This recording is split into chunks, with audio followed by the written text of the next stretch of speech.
Hi. Do something a little unusual here. I'm just going to record another one right away before I've even named the previous one or worked with it at all. Hopefully I won't get them screwed up like I did once before and got the wrong name on them and got them mixed up with the text file they were supposed to go with. Okay.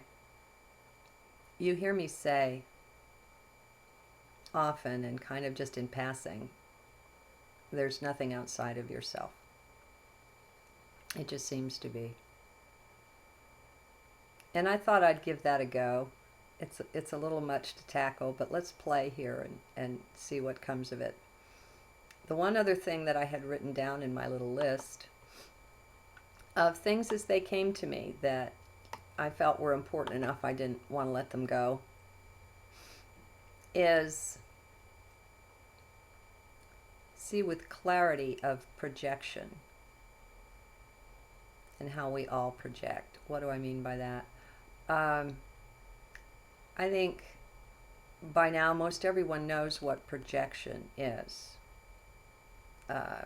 It's a psychological concept, I guess. That's where our understanding of it originates, but psychology doesn't take it nearly far enough.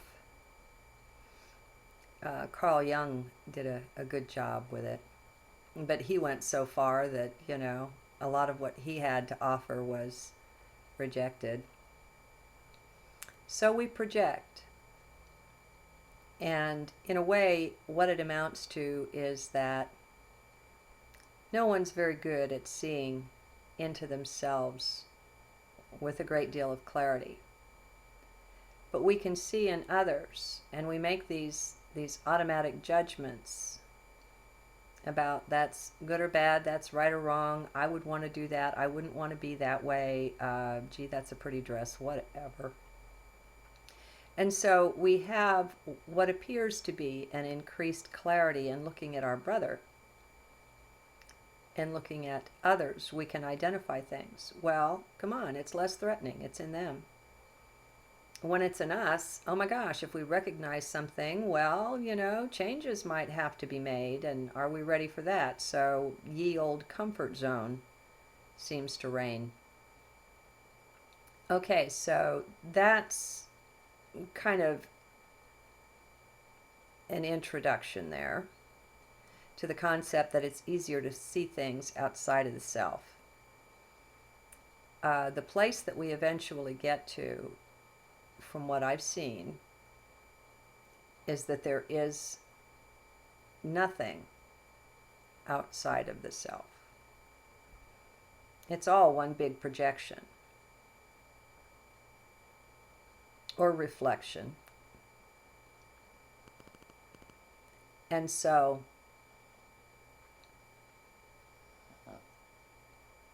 let's say you're watching a fight and there's 3 people watching it. And these, 2 guys are going at it with fisticuffs.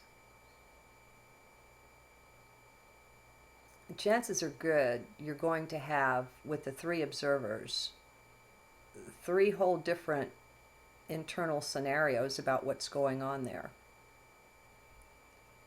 It's not in the action that's happening. It's in us, the response to it. And that's why the police have a heck of a time when there's been an accident, because people see different things. We see what we don't see what we think we see.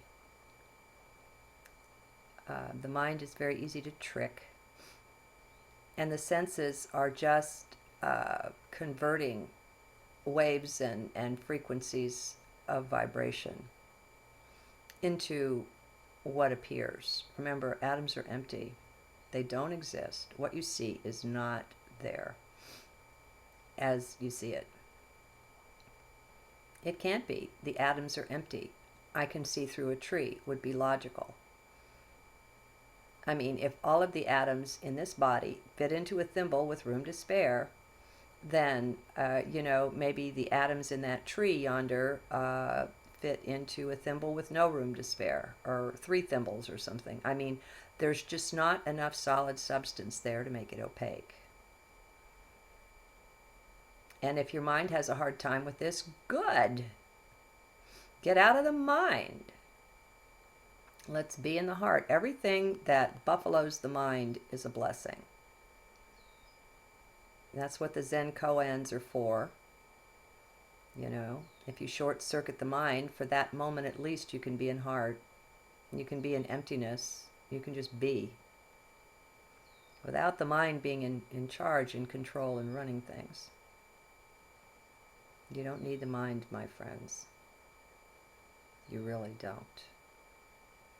Who and what you are is self-existent, absent the whole body-brain construct. Anyone who's had an out-of-body experience, an OBE or an NDE, can testify to that. You don't need the brain, the mind, that whole thing. It's unnecessary, and yet we've identified with it to the extent that we think it's who and what we are. So of course surrender is required. That's a well duh, you know. And if you want to step back from it, a lot of it, the surrender is just what it looks like to be stepping out of the mind and into the heart. So, if you're an angry person in general, and you're watching that fight, those 2 guys pounding on each other, that's going to color your interpretation of what's going on there. If you've got a peaceful, meditative type person standing next to you watching the same thing, they're not going to see it the way you do at all. They might as well live in a different world. We don't realize to what extent we project ourself onto what we're watching, what we're seeing.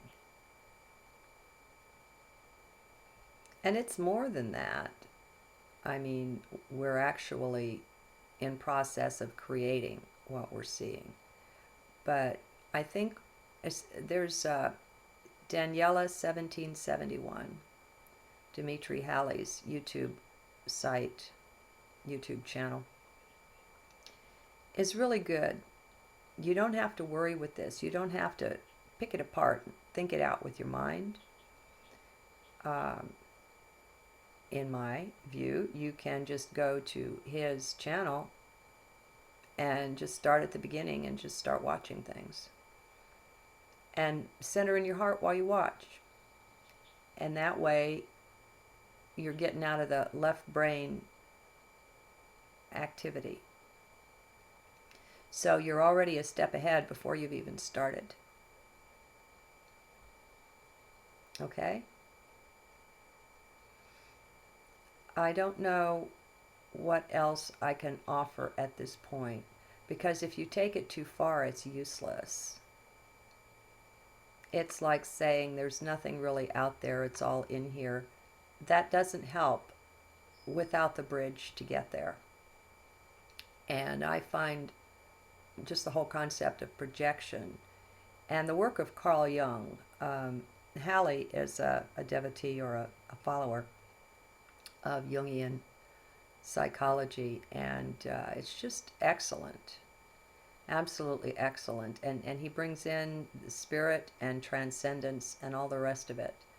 You know, even Isaac Newton and these people where they've taken the Newtonian physics from, he studied mysticism. What we've taken and enshrined of him is the smallest part of his work. And so it is with someone like Carl Jung. There's so much more there than made it into the textbooks. And so this is where it's good to have teachers, because you're not going to get there the way that you think you are.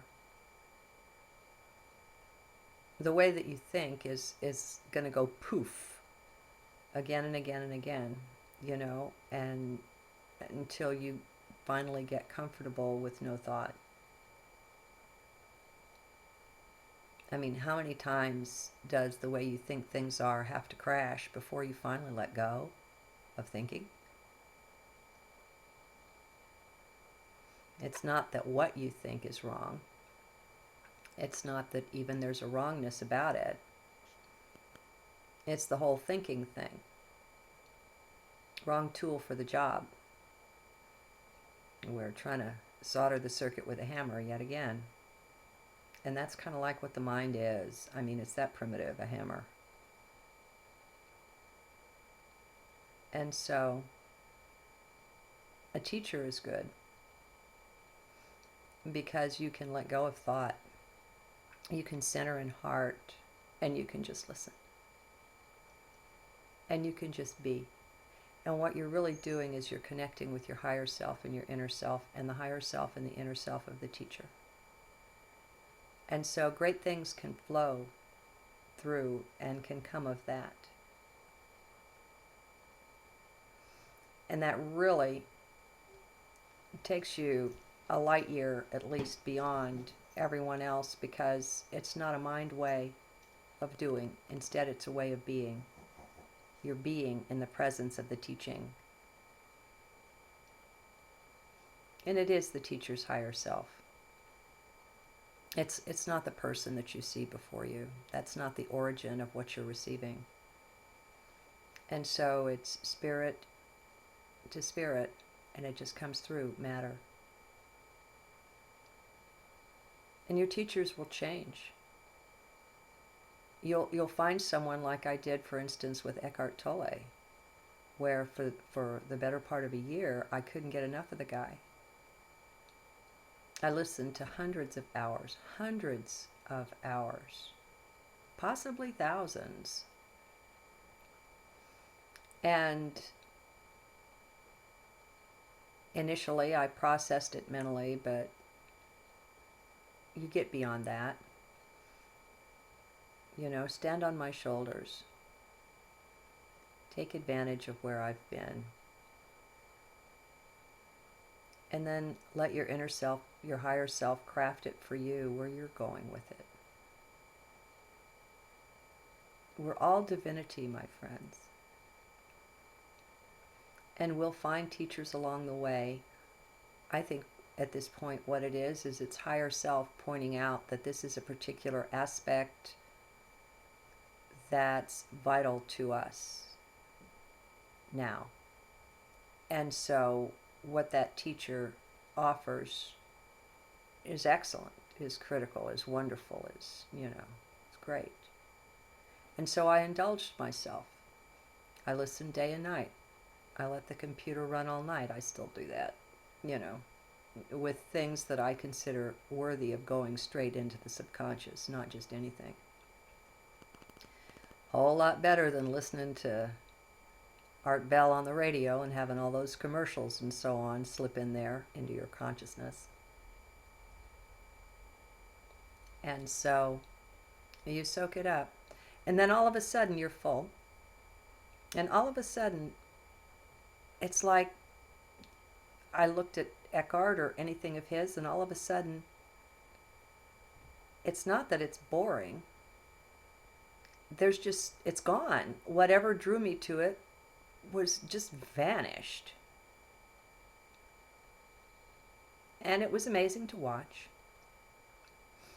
When you find someone you want as a teacher, if you find they have a YouTube site, you find yourself going back to the very first recording they ever did and listening all the way through. I did that with Dimitri Halley. Not so much, but each one has something different to offer. And within yourself, in your higher self, you know just what it is. And so you're taking it in and you're weaving it, and there's truth in it that's there for you, and it's helping you to eradicate the lie and the false beliefs and the various things that you've got within yourself. It's holding your hand while you work through that. You can expect there to be processing that you're going to go through with every teacher. Get out of the head. It's not just neat ideas and you're going to be able to go apply these neat ideas and your life's going to be better. That's mind trying to figure things out. It's going to hurt, okay? You're recrafting the self. What you're really doing is your perfection already, but it's been covered over. You've been tarred and feathered and, just buried under garbage and programming and all the rest of it. So this is the cleanup crew, the teachers.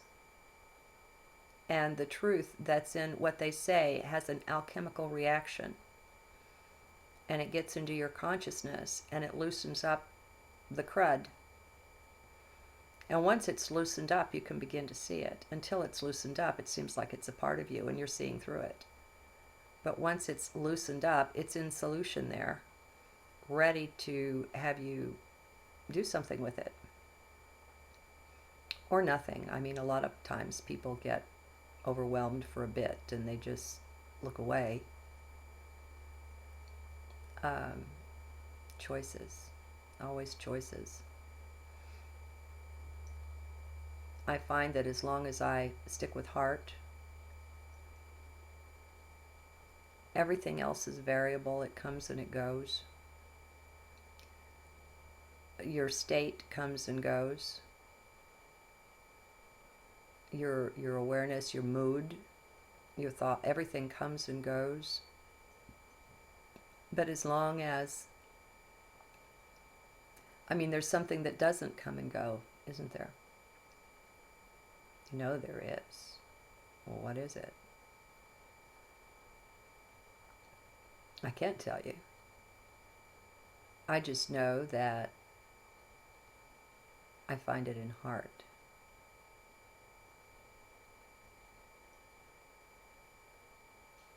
And I find that I can't bring thought in to be in there. And no, I can't explain that to you. And remember, it's the mind that wants the explanation. Screw the explanation. F the explanation, okay? Explanations don't rock. They're just mind candy.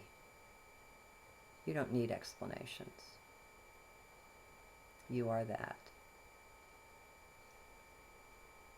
Enjoy! See you again soon.